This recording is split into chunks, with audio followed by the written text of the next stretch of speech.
Fala pessoal, tudo bem? Como é que vocês estão? Otávio Deluque aqui. Sejam bem-vindos mais uma vez aos bastidores, com esse microfone meio caindo assim.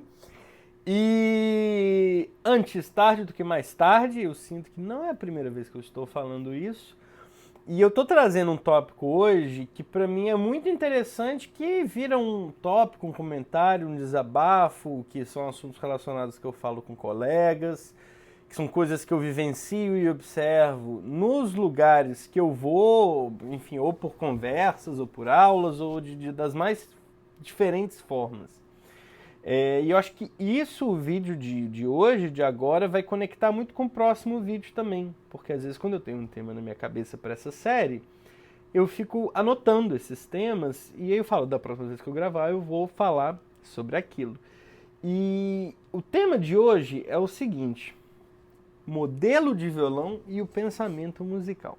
Mas antes de começar a cavar esse tema, entender melhor o que eu quero dizer com isso, sejam bem-vindos a esse canal. Meu nome é Otávio Deluque, sou um músico artista brasileiro de Minas Gerais. Vocês vão escutar muito trem e coisa aqui. E hoje eu moro em Nova York, em Long Island. Hoje eu desenvolvo meu trabalho de diferentes formas. Eu estou terminando meu doutorado aqui também, mas as interações não se resumem só ao trabalho acadêmico. Sejam bem-vindos ao meu canal, que é um canal de debate, de desabafo, discussão, compartilhamento desses bastidores, que muitas vezes a gente acaba romantizando muito a produção música. Tem muita coisa que é muito legal, mas tem muita coisa que talvez a gente nem imagine que aconteça. Enfim, para todo e qualquer público que esteja interessado. Então hoje, a gente já passamos das mais de 10 vídeos falando. Hoje eu estava pensando o seguinte: nas minhas últimas andanças por aí, eu tenho conversado muito com construtores de violão, guitar makers, ou então luthiers, ou enfim, use-se o nome que você quiser, o que você usa aí na região.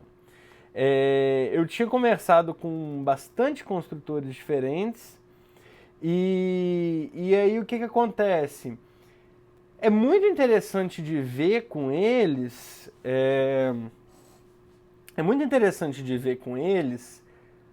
por que eles constroem os instrumentos que eles constroem. Então eu tenho visto cada vez mais, ou cada vez menos, construtores fazendo violões tradicionais, e a gente vai entender o porquê, e aí por diversos motivos, ou cada vez mais as pessoas usando corda de carbono, e aí também a gente vai entender o porquê. Acho que eu já falei de corda um dia, né, aqui. Se não, comenta aqui que tipo de pergunta que você tem de corda. Se eu já falei de corda, vai lá nos vídeos, lá dá uma olhada. E algumas frases me marcaram muito. Então, por exemplo, eu estava em Radford, no Festival Internacional de Violão de Radford, e normalmente em festivais de violão você tem luthiers, construtores que vão para esses lugares para fazer jabá, fazer networking, e seja lá o que for. E aí eu estava conversando com um deles, que ele levou uns 5 violões para a exposição, violões muito diferentes entre si, mas todos com construção tradicional, alguns de cedro, outros não, a maior parte deles de pinho, todos com corda de carbono, e ele estava comentando, né? Nesse caso em particular, já era uma pessoa com muitos anos de experiência, a pessoa não vivia da profissão de luthier, mas já fazia aquilo há muitos anos, já tem o seu métier ali, e comentando que para ele, assim, parece que ele tá...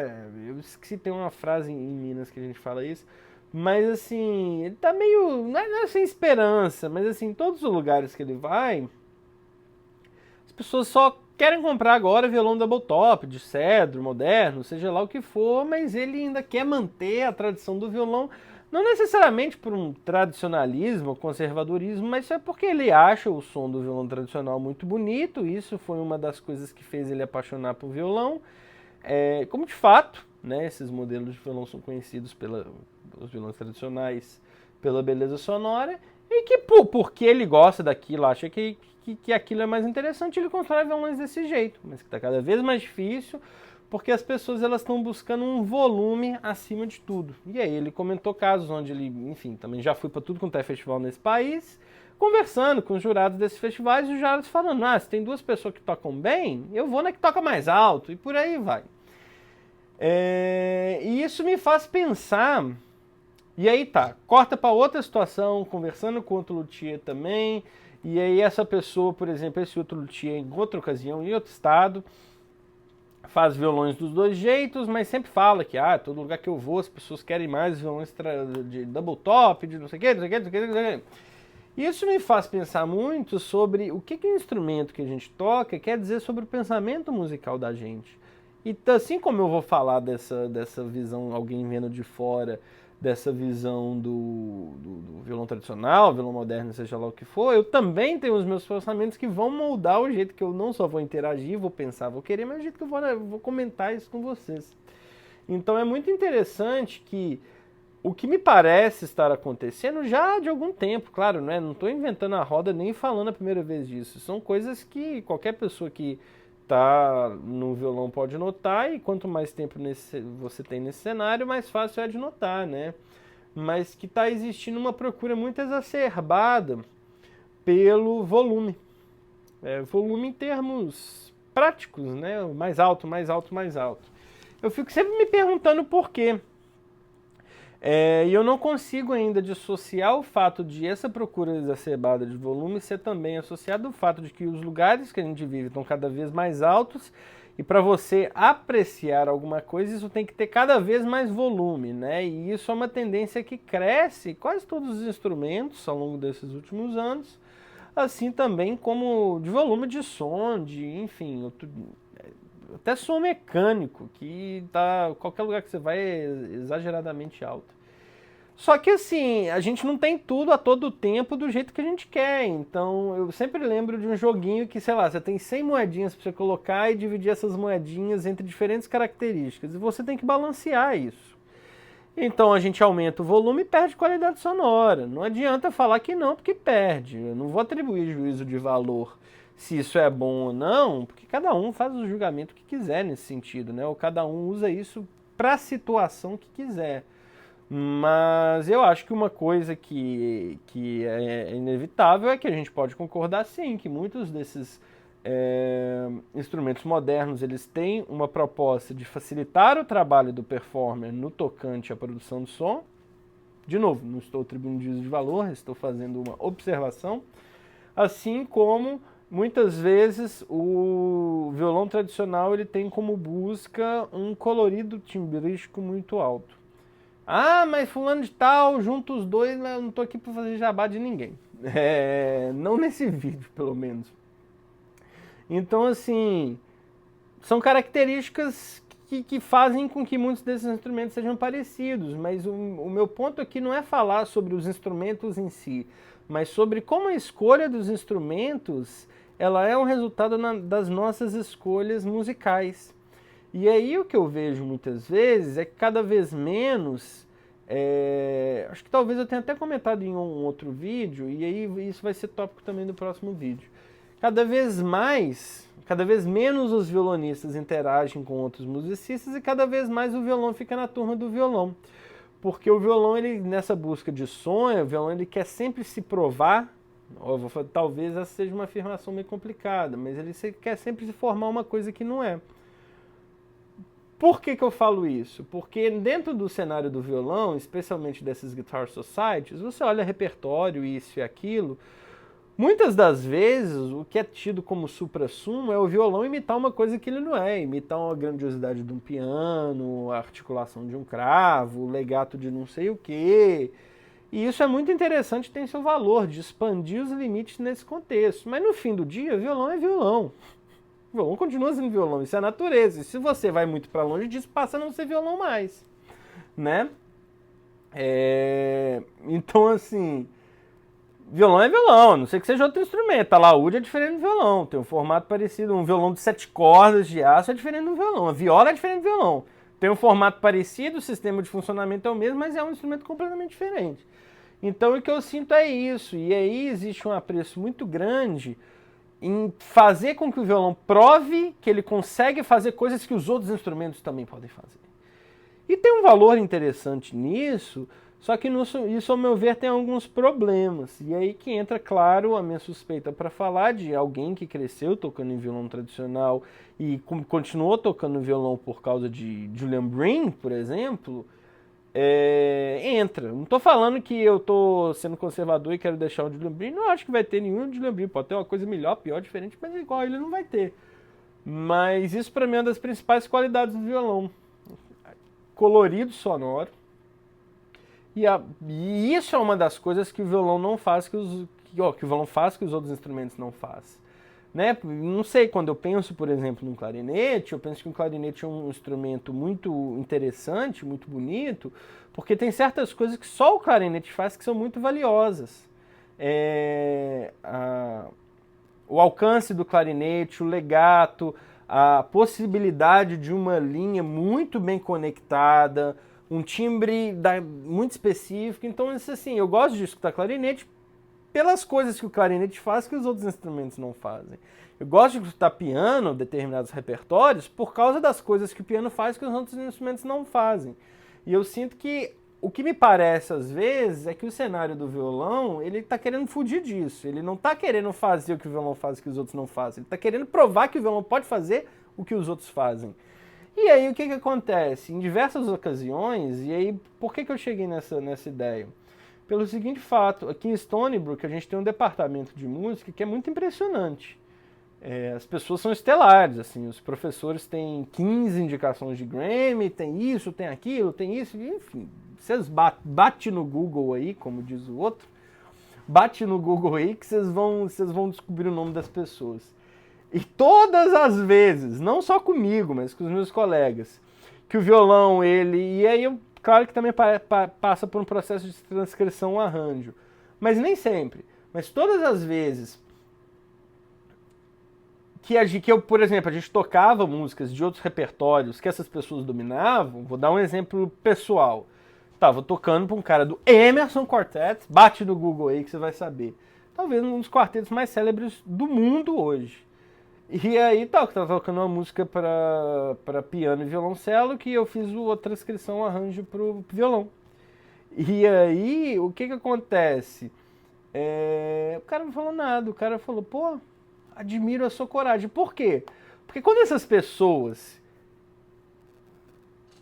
olham o violão de fora, eles imaginam o violão pelas coisas que os outros instrumentos não podem fazer que o violão faz. Que é isso que faz com que talvez a gente se apaixone, pelo menos que fez com que eu me apaixone pelo som do violão, que eu gosto de escutar certos repertórios, certos instrumentos. E aí, a partir do momento que o violão ele quer se provar um piano, nunca vai ser, porque sempre vai faltar o que faz aquilo encaixar bem no piano, que é o piano. Então essas pessoas olham para esses repertórios e ficam, mas qual que é o ponto disso? Não tem ponto nenhum.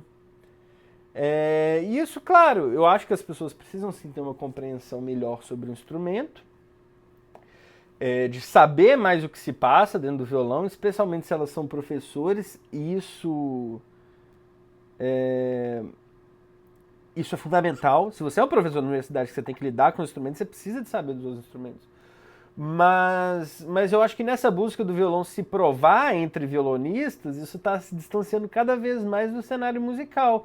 Porque daí o que os principais violonistas fazem? Eles querem tocar repertório de piano. Aí você vai para um pianista, cara, qualquer pianista vai tocar isso melhor. Porque da natureza é difícil de falar, mas assim, é um trabalho hercúleo no violão que não soa, entendeu? E aí vira uma coisa de bolinha, e aí você tem um cenário que está cada vez mais confinado a circuitos de violão que são as mesmas pessoas. Por isso que isso vai conectar muito com o próximo vídeo. E de novo, eu não estou falando que não tem que ter isso, eu estou falando que tem que ter outras coisas além disso. Tudo que eu comento não é uma crítica à existência da coisa. Muito pelo contrário, tem muita evolução, desenvolvimento, enfim, produção que é muito relevante, muita gente séria trabalhando. Mas, de novo, quando isso se mostra a única alternativa para as novas gerações, eu acho que fica problemático. Então é isso. Então eu vejo, às vezes, um ambiente sendo estimulado, que é um ambiente que preza muito pelo volume sonoro, tendo em vista a escolha dos instrumentos. De novo, o problema não é o violão em si, ser tradicional não, o problema é o que você faz com esse violão. Né? Eu vejo um ambiente que tem muito em vista isso, Acima de tudo, o violão ele não vai deixar de ser violão, ele continua sendo violão. Pô, você quer mais volume? Aprende a tocar o negócio direito, cara. Tô brincando, quem sou eu pra falar isso? Mas assim, vamos trabalhar então numa técnica que tire o som do instrumento. Porque se desde o seu primeiro contato com o instrumento você não vai preocupar com isso, não vai ter violão que chegue. Você pode trocar, arrumar violão. Se você não souber, se você não tiver uma técnica boa de sentar, tocar, produzir um som, não é violão que vai resolver o seu problema, meu filho. Desculpa falar, mas assim, vamos estudar, né? Ou vamos tentar achar um caminho que solucione esse problema, porque o violão vai continuar sendo violão. E muitas vezes isso a gente quer se provar, porque o violão tem um pouco de síndrome de vira-lata, por causa da natureza dele, dos compositores que faltaram ou não para com o instrumento, de querer se provar que a gente consegue fazer outras coisas. Isso, ao meu ver, funciona só entre clube de violão. Porque imagina só, pensa o seguinte, se fosse o contrário, acho que é difícil fazer esse exercício, mas se fosse o contrário, peças que só tem no violão. Recuerdos de la Alhambra é uma peça muito tocada em um dos instrumentos. Bate-coxa é uma peça muito violonística. Imagina um pianista chegando tocando isso. Vai ser bom? Vai. A pessoa pode trabalhar muito seriamente, mas a gente vai olhar e falar assim, pra quê, cara? Não vamos mexer com essas coisas, não. Ah, Otávio, mas tem coisa que funciona muito bem. Tem coisa que funciona muito bem. Mas eu acho que como você aborda isso é mais importante do que o que você faz. Como você aborda o que você faz do que o que você faz. E aí tem uma limitação do instrumento em si. Para você ter certo resultado sonoro, você procurar certo resultado sonoro em certos repertórios, por um contexto cultural, por um contexto de estética, você talvez tenha que puxar para alguns caminhos específicos. Mas enfim, é só uma divagação que eu tô tendo nesse momento. Isso é o que me parece, assim, me parece que a gente está num período de... Não é decisão, porque não tem divergências muito grandes, porque esse violão tradicional ele é minoritário hoje, mas num período que o violão está indo para um caminho de muita isolamento. É isso que eu falaria, isolamento por motivos musicais, por talvez uma autoestima, né, de violonista, de querer falar, não, mas eu também consigo fazer igual o piano, que é legal, porque a gente só estuda repertório de piano, então eu tenho que mostrar que o violão toca isso também. Precisa não, precisa não. A gente tem que fazer o que essas pessoas não conseguem fazer, porque se a gente querer tocar no ponto forte dos instrumentos, a gente não consegue. Igual se outros instrumentos querem tocar no ponto forte do violão. Tem um limite físico aí. Mas é isso que eu fiquei pensando. E aí tem toda a questão econômica de luthier que faz violão assim, porque é o que vende mais, e aí não faz de outro, e as pessoas compram cada vez mais isso, e tem que fazer cada vez mais... Enfim, aí vira uma confusão, uma hora de conversa sobre isso. Mas é isso que eu queria comentar com vocês. Espero que faça sentido. Eu já tive e tenho modelos de diferentes funções e para mim funcionou muito bem para diferentes propostas. Mas, de novo, a minha grande crítica é de entender todo um cenário cultural, estético, tradicional, tanto a tradição do violão moderno quanto a tradição do violão historicamente tradicional, como uma coisa única. E aí, cada vez mais, vira uma divisão, onde você tem coisas muito específicas voltadas para coisas muito específicas, no ponto que às vezes você está com uma pessoa que toca ela vira para o outro e fala, não toco esse instrumento, não consigo. Eu fico, gente, então vamos considerar que violão moderno e violão tradicional não são a mesma coisa. É uma coisa muito doida isso, né? Tô botando lenha na fogueira aqui. Mas é isso, espero que isso faça sentido. Eu sei que tem muitas considerações, muito pano para manga, isso e aquilo para ser feito, mas é isso que eu sinto, essa divisão em cenários circunscritos a situações específicas, me parece com que sim, a gente eleva o nível do instrumento de uma forma muito alta na média, só que isso está sendo feito talvez com um pensamento artístico que, ao meu ver, me parece que isola cada vez mais o violão do meio musical em si. E aí, limitando o instrumento a festivais só do instrumento. Mas é isso. Espero que isso faça sentido, que vocês gostem e comentem aqui o que vocês acham. Esse vídeo ficou muito mais longo do que eu achei que fosse. Até mais, gente!